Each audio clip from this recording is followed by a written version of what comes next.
Hello, this is Maheshan Bharti, belongs from Bihar. I did my graduation from IIT Guwahati in mechanical department. After that, I joined FITG. I worked there for 2 years and then civil सेवा की preparation के लिए दिल्ली आ गया। चूँकि मेरी रुचि थी teaching में, इसलिए मैंने लोकल कोचिंग यहीं दिल्ली में पार्ट टाइम जब मौका मिलता था कनेक्टेड रहा हूँ, पैसे भी मिल जाते थे। जहाँ तक टीचिंग फील्ड को सेलेक्ट करने की बात है करियर ऑप्शन के लिए, तो ऐसा है, जब मैं गांव में स्कूल में पढ़ता था तो मैं देखता था पेरेंट्स भी टीचर का काफ़ी सम्मान करते थे। तो मुझ में एक रुचि जगी कि टीचिंग फील्ड जो है बेहतर है। जब मैं कोटा गया तो मैंने वहाँ देखा कि टीचिंग जो प्रोफेशन है एक फ्यूचर ऑप्शन के लिए भी बेहतर है।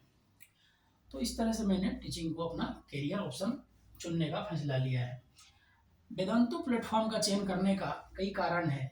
वेदांतु जो है एक बेहतर स्टूडेंट टीचर प्लेटफॉर्म प्रोवाइड कराता है और एक्सपीरियंस टीम के साथ करने का मौका मिलेगा, वर्क करने का। इससे हमें खुद को एक्सेल करने का अपॉर्चुनिटी मिलेगा और एक ग्रोथ का भी बेहतर ऑप्शन प्रोवाइड करता है वेदांतु। अब मुश्किल कॉन्सेप्ट की बात करें तो ऐसा मुश्किल कॉन्सेप्ट तो कुछ ऐसा नहीं है, लेकिन यदि हमें डिस्कस करना हो कोई टफ कॉन्सेप्ट तो हम उसमें ऐसा ले सकते हैं। जैसे इन्वर्स ट्रिगोनोमेट्रिक फंक्शन में एक प्रॉपर्टी है। प्रॉपर्टी ये है, जैसे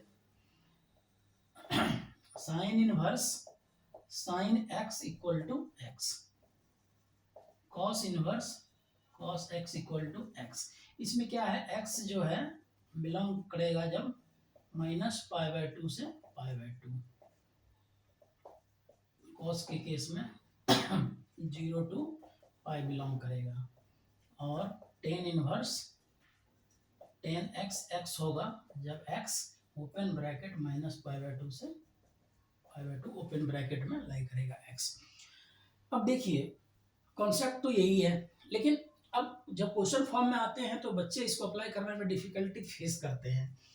तो इसको समझते हैं। जैसे मान लीजिए हमारे पास एक एग्जांपल हो, sign inverse sign 10 plus cos inverse cos 10 plus tan inverse tan की वैल्यू निकालना हो, ठीक है। इसका वैल्यू कैसे निकालेंगे, अब देखिए sign inverse sine x x तब होगा जब एक्स -π/2 से π/2 बिलोंग करेगा, ऐसा नहीं है। तो इसमें क्या करते हैं, हमें क्या करना है, साइन 10 है, ठीक है, x -π/2 से π/2 है। हम क्या करेंगे, 10 के करीब जो पाई की वैल्यू है उसको हम लाएंगे पिक्चर में, ठीक है। जैसे क्या हो सकता है, 3π - 10 या 10 - 3π, ठीक है। तो जब हम इसकी वैल्यू निकालते हैं 3π - 10 10 - 3π, ठीक है, देखेंगे दोनों इसमें लाई कर रहा है, क्या वैल्यू ले सकते हैं। तो हम क्या करेंगे, साइन का ग्राफ देखेंगे, ठीक है। अब देखिए यदि हम ये वैल्यू लेते हैं तो क्या लिख सकते हैं, -3π - 10। तो 3π से यदि हम कम में आते हैं पॉजिटिव वैल्यू लेंगे तो निगेटिव आ जाएगा। तो ये वैल्यू का सेवन करते हैं तो हम क्या लिख सकते हैं, y को साइन इनवर्स साइन 3π - 10, ठीक है। इसी तरह कॉस का ग्राफ का यूज करेंगे, इसमें हम लिख सकते हैं इसको कॉस 10 - 3π, क्योंकि कॉस माइनस थीटा क्या होता है, कॉस थीटा होता है। और यदि हम देखेंगे 3π - 10 करेंगे तो ये निगेटिव आ जाएगा, जबकि हमें 0 से पाई वैल्यू चाहिए, ठीक है। इसी तरह इसको क्या लिख सकते हैं, 3π - 10, ठीक है। अब देखिए यहाँ 10 भी आएगा, 3π - 10, ठीक है। अब देखिए अब हमारा वैल्यू जो है x इस रेंज में आ रहा है, तो सीधा हम क्या लिख सकते हैं, जो x थीटा की वैल्यू यहाँ क्या है 3π - 10, यहाँ क्या है 10 - 3π, यहाँ क्या है 3π - 10। हमारा वैल्यू क्या आ गया 3π - 10। तो कॉन्सेप्ट तो ऐसे मुश्किल लग रहा है, लेकिन जब हम क्वेश्चन के माध्यम से बच्चों को बताते हैं तो बच्चे समझ जाते हैं, ठीक है। इसका वैल्यू क्या आ गया 3π - 10। अब इजी कॉन्सेप्ट की बात करें तो एक डेफिनेट इंटीग्रेशन में एक प्रॉपर्टी है, उसको हम देखते हैं, ठीक है।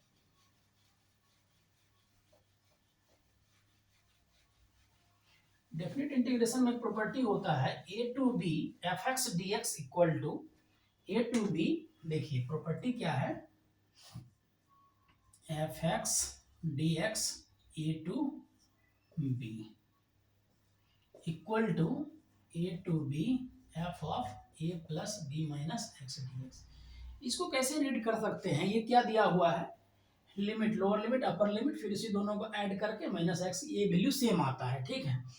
तो इसको समझाने के लिए क्या करते हैं, किसी भी थ्योरी को समझाने का बेस्ट तरीका है पहले हम उसको ड्राइव करें फिर इलस्ट्रेशन ले, तो हम उसको पहले ड्राइव करते हैं, ठीक है। इस पे हम ध्यान देते हैं, क्या है A plus B minus X, मान लेते हैं टी, क्या आ गया minus D X equal to D T.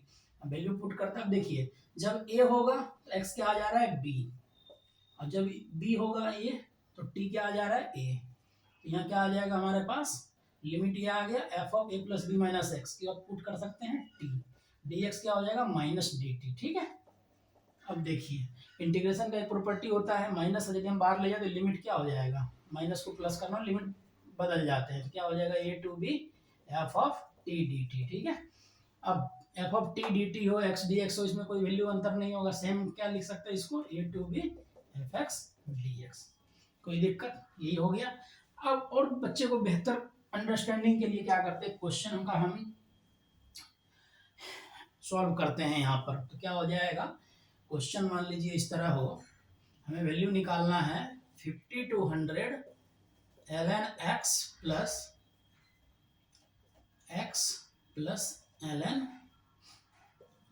ln x plus ln 150 minus X D X, ठीक है। अब इस प्रॉपर्टी का यूज करते हैं, तो x किसके बराबर हो जाएगा, हम x को रिप्लेस करते हैं a plus B minus X, 100 plus 50 minus X, ठीक है।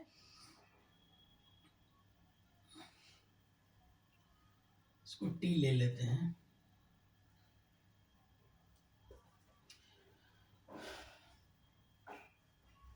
तो क्या हो जाएगा,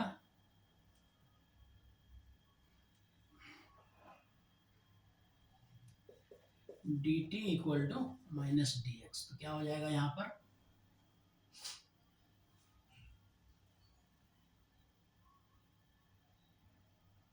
इस प्रॉपर्टी को यूज कर लेते हैं, तो हमारे पास आ जाएगा ए टू बी, क्या लिख सकते हैं इसको, ln 150 minus X ln x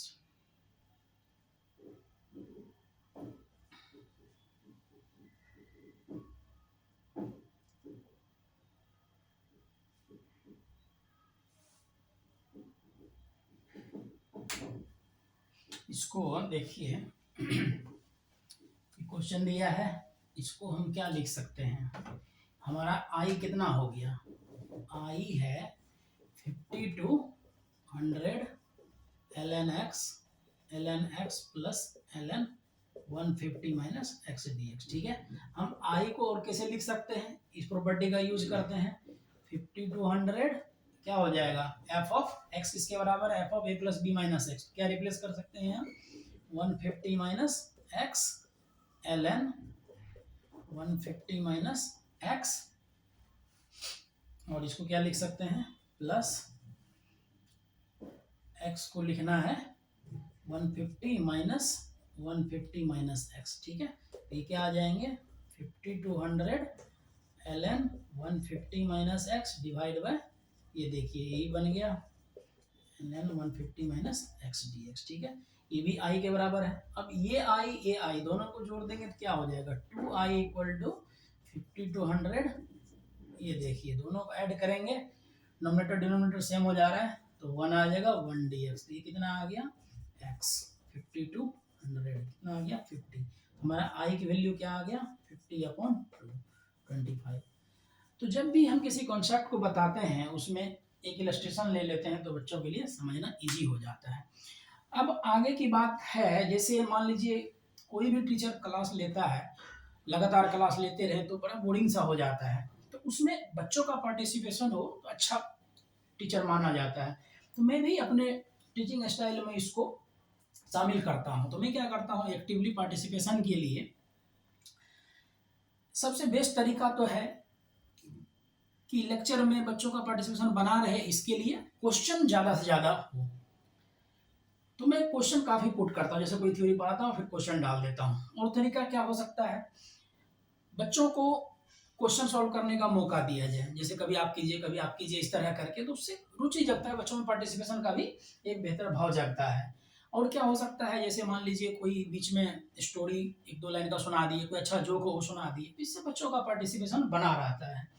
अब देखिए किसी भी क्लास की हम बात करें तो जनरली 3 सेक्शन होते हैं बच्चे के, वीक होंगे, मीडियम होंगे, स्ट्रांग होंगे, सबका रणनीति अलग अलग होता है क्योंकि हम सबको साथ लेके चलना है। तो वीक बच्चे के लिए क्या करते हैं, तो वीक रहने का कारण क्या है, हो सकता है उसका बेसिक कमजोर हो, तो हम उसके बेसिक पे काम करेंगे, पर्सनल लेवल पे कनेक्ट करके कोशिश करेंगे कि उसका क्या कमजोरी रहा हो और बोले हम उस पर काम करेंगे। मीडियम बच्चे के साथ क्या होता है, या तो उसके कॉन्सेप्ट में प्रॉब्लम हो या कॉन्सेप्ट समझ रहा है अप्लाई नहीं कर पा रहा है, तो जो प्रॉब्लम है उसको फाइंड करके उसको दूर करेंगे। स्ट्रॉन्ग बच्चे का क्या है, उसको तो पहले से ही सब आ रहा है और बेहतर कॉन्सेप्ट ग्रैस्प कर रहे हैं, तो उसको एक्स्ट्रा हम एक्सेल करने के लिए जैसे ओलंपियाड हो गया, कैट हो गया, और भी रेफरेंस बुक कोई हो सकते हैं, उससे हम थ्योरी या बेहतर क्वेश्चन का प्रैक्टिस कराएंगे, तो उससे क्या होगा, उसका रैंक बेहतर से बेहतर आ सकता है। अब जहाँ तक देखिए ऐसे बच्चे की बात है जो क्लास को डिसरप्ट कर रहा हो, तो उसको कंट्रोल करने के लिए क्या किया जाए।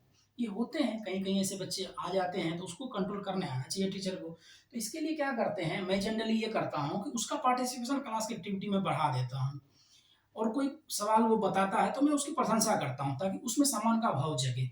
और एक बात तो है कि क्लास में जो तेज होते हैं, जो बराबर जवाब देते हैं, उसके बाकी बच्चे जो हैं सम्मान करते हैं, तो मैं उनमें ये भाव जगाने की कोशिश करता हूँ कि तुम भी करो। इससे क्या होगा कि उसमें सम्मान का भाव जगेगा तो वो शांत रहने की कोशिश करेगा। अब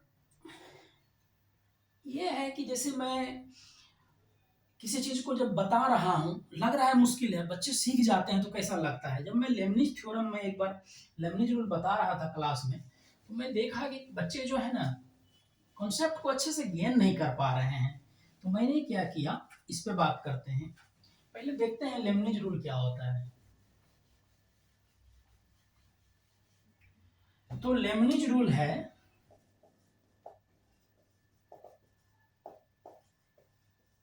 इसी को क्या बोलते हैं,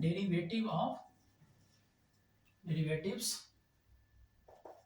ऑफ एंटी डेरिवेटिव। ठीक है, इसका क्या मतलब है, मान लीजिए ये है G X H X F X D X. तो लेमनिज रूल से हमें इसका वैल्यू क्या मिलता है, F of H X into H dash X minus F of G of X into G dash X. तो इसको ड्राइव करते हैं, क्या हो जाएगा, देखिए हम इसको क्या पढ़ सकते हैं, मान लीजिए स्मॉल एफ एक्स है, इसको जब हम इंटीग्रेट करेंगे तो क्या मिलेगा, मान लीजिए कोई कैपिटल एफ एक्स एक फंक्शन आएगा, इसमें हम वैल्यू पुट करेंगे लोअर लिमिट अपर लिमिट, इसका डिफरेंशिएशन करना है, ठीक है। तो क्या आ जाएगा, D by D X F of H X minus F of G X, यही आएगा। अब इसका डिफरेंशिएशन करेंगे तो क्या आ जाएगा, देख लीजिए, F dash H X into H dash X minus F dash G X into G dash X, यही आएगा। आप ध्यान से देखिए, यहाँ पे हमने क्या बताया, स्मॉल एफ का इंटीग्रेशन करेंगे, कैपिटल एफ आ रहा है, इसको आप डिफरेंशिएट करेंगे तो क्या आएगा, स्मॉल एफ आएगा। इसको हम क्या लिख सकते हैं, F of H of X into H dash X minus, ये भी उसी तरह क्या हो जाएगा, F of G X into G dash X. अब देखिए इसमें एफ जी एच कर रहे हैं तो बच्चे को इसमें क्या होता है, समझने में मुश्किलें आती है। तो इसके लिए हम क्या किए कि इस पे बेस्ट एक इलस्ट्रेशन ले लिए, किसी भी थ्योरी को मुश्किल उसको समझने का आसान तरीका क्या होता है, क्वेश्चन के माध्यम से समझाया जाए। तो मैंने एक क्वेश्चन लिया, जैसे मान लीजिए दिया हुआ है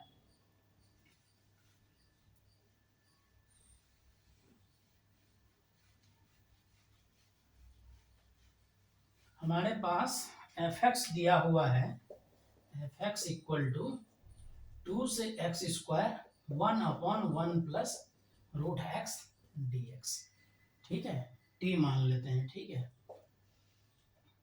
ये दिया हुआ है, क्या करेंगे, लिमिट लगाइए, हमें वैल्यू क्या निकालना है, ये दिया हुआ है एफ डैश 2 का वैल्यू चाहिए, ठीक है। हम लिमिट लगाएंगे तो क्या आ जाएगा, F dash X equal to क्या है फॉर्मूला देखिए, एफ ऑफ जी एक्स क्या है, अपर लिमिट, ठीक है, इसमें हम वैल्यू पुट करेंगे 1 plus under root X square into upper limit का डेरिवेटिव माइनस, फिर क्या करेंगे, देखिए क्या है, लोअर लिमिट क्या आ जाएगा, कितना वैल्यू है यहाँ पे 2, क्या पुट करेंगे, जहाँ जहाँ टी है वहाँ 2 पुट करेंगे इनटू इसका डिफरेंशिएशन तो 0 हो जाएगा। हमारे पास क्या आ गया, F dash x 2x upon 1 plus x, ठीक है। अच्छा यहाँ हम इसमें ये करते हैं, यहाँ पे दिया हुआ है x ग्रेटर देन 0, ये भी ध्यान रखना, ठीक है। तो क्या हो जाएगा, रूट एक्स स्क्वायर एक्स हो जाएगा। अब हमें क्या निकालना है, एफ डैश 2 निकालना है। क्या हो जाएगा, 2 इंटू 2 डिवाइड बाई 1 प्लस 2, कितना आ गया 4 अपॉन 3, ये हमारा आंसर हो गया। तो किसी भी प्रोफेशन में कोई व्यक्ति यदि कुछ कन्वे करना चाह रहा हो, उसका कन्वे अच्छे से हो जाता है, उसके काम को सराहना मिलती है तो अच्छा लगता है। यही टीचर के साथ भी है, बच्चे समझ जाते हैं तो टीचर को अच्छा लगता है, ठीक है। अब अंतिम बात यह है कि जैसे मान लीजिए बच्चे में लव फॉर लर्निंग क्रिएट करना हो तो कैसे करेंगे, इसके कई तरीके हैं। जैसे एक तो यही है कि सबसे बेहतर क्यों सीखना है, कि जो काम मिला है उसको करेगा तो जो एम है उसकी प्राप्ति होगी, ठीक है। अब जैसे देखिए इसमें एक ये हो सकता है कि कोई पास कैंडिडेट हो, कोई फेल कैंडिडेट हो, उसका एक्सपीरियंस साझा कर सकते हैं कि बाद में कैसा फील होता है। किसी भी असफल कैंडिडेट को लगता है कि मैं सही समय पर पढ़ लेता तो क्या होता, हम पास हो गए होते, ठीक है। और दूसरा क्या हो सकता है कि रियल लाइफ जो यूजेज हैं इसका हम लिंक करें किसी भी थ्योरी के साथ, तो बच्चे रुचि लेके देखते हैं, ठीक है। और क्या कर सकते हैं, जैसे मान लीजिए कमिंग एग्जाम होता है, उसमें हम बता दें कि इतना करेगा तो हम उसको कुछ मान लीजिए प्राइज देंगे, तो उससे क्या होता है, एक शॉर्ट टर्म गोल से बच्चों में सीखने की इच्छा बढ़ जाती है। तो यही सब बातें हैं। उम्मीद करते हैं वेदांतो टीम के साथ जुड़ने का मुझे भी मौका मिलेगा। Thank you so much.